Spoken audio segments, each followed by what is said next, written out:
যারা এই স্বাধীনতার পিছনে আত্মত্যাগ করেছে, আপনার আমি তো কিছুই করলাম না, খালি সুবিধা ভোগ করবেন, এটা হবে না। তাহলে আপনার আর আমার করণীয় কি? এক নাম্বার করণীয় হচ্ছে এই বিষয়ের মধ্যে, এই যুদ্ধের মধ্যে, এই শৃঙ্খলা ফিরিয়ে আনার পিছনে যাদের আত্মত্যাগ হয়েছে, যারা ইন্তেকাল করেছে, আমরা দোয়া করব আল্লাহ যেন সকলকে শহীদের মর্যাদা দান করে। সাথে সাথে যারা অসুস্থ রয়েছে, এই সরকার পতনের পর এই গত কয়েকদিনে এমন অনেক মানুষের কিন্তু মৃত্যু হয়েছে। কেন মৃত্যু হয়েছে? সে বুলেটের আঘাতে মৃত্যু হয়েছে। এবং অনেক মানুষ হাসপাতালে অসহায়। আজকে আপনার আর আমার করণীয় কি? যে আজকে আমার ভাই অসহায়, হাসপাতালে অসুস্থ কাতরাচ্ছে, ওনার সহযোগিতা করা, আপন জনের খোঁজ খবর নেওয়া। হয়তো বা আপনার আত্মীয়ের মধ্যে কেউ আক্রান্ত হয় নাই, এ কারণে আপনি একেবারে স্বাধীন, বিষয়টা এমন না। যারা সেখানে আছে তারাও আমার ভাই। এমনকি যদি কোনো অমুসলিমও হয়, অমুসলিমকে যাকাতের টাকা দেওয়া যাবে না, কিন্তু অমুসলিমকে সহযোগিতা করা যাবে, এটা ইসলামে রয়েছে।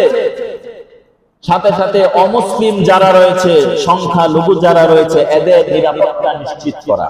আমি যেখানেই থাকি, যে অবস্থায় থাকি, তারা যেন আতঙ্কিত না হয়। আমাদের ইমাম ওলামা পরিষদের আমরা কয়েকজন মিলে ওই ওদিকে এক মন্দির ছিল, ওই পুরোহিতের সাথে সাক্ষাৎ করে আসছি। অনেকে হুজুর দেখলে একটা রব উঠাই দিছে যে দাড়ি টুপি মানি জঙ্গি। কি বলেন? টুপি আছে আপনার, দাড়ি আছে, পাঞ্জাবি আছে, আপনি কি জঙ্গি? আপনি মানুষের ক্ষতি করবেন? আমার তো মনে হয় না যে ব্যক্তি টুপি মাথায় দেয়, দাড়ি রাখে, পাঞ্জাবি পরে, সে কখনো মানুষের ক্ষতি করতে পারে না।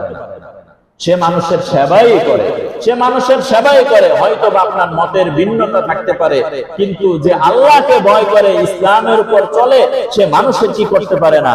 ক্ষতি করতে পারে না। আমি অনেকদিন আগে শুনেছি, এক বাচ্চাকে জিজ্ঞেস করা হয়েছিল যে তুমি একটা রাজাকার লেখো তো, অঙ্কন করো রাজাকার।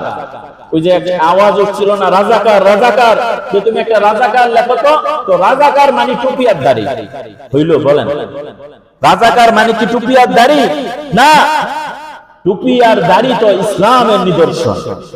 আজকে এটাকে এত নিচে আনা হয়েছে যে কেউ দাড়ি রাখলো সে নিজেকে অসংকোচ মনে করে। দাড়ি এটা সম্মানের, দাড়ি এটা মানুষের ইজ্জত বাড়ায় দেয়। কি বলেন ভাই? দাড়ি মানুষের ইজ্জত বাড়ায়, মানুষকে অসম্মানী করে না। আল্লাহ তাআলা আমাদেরকে বুঝবার তৌফিক দান করেন।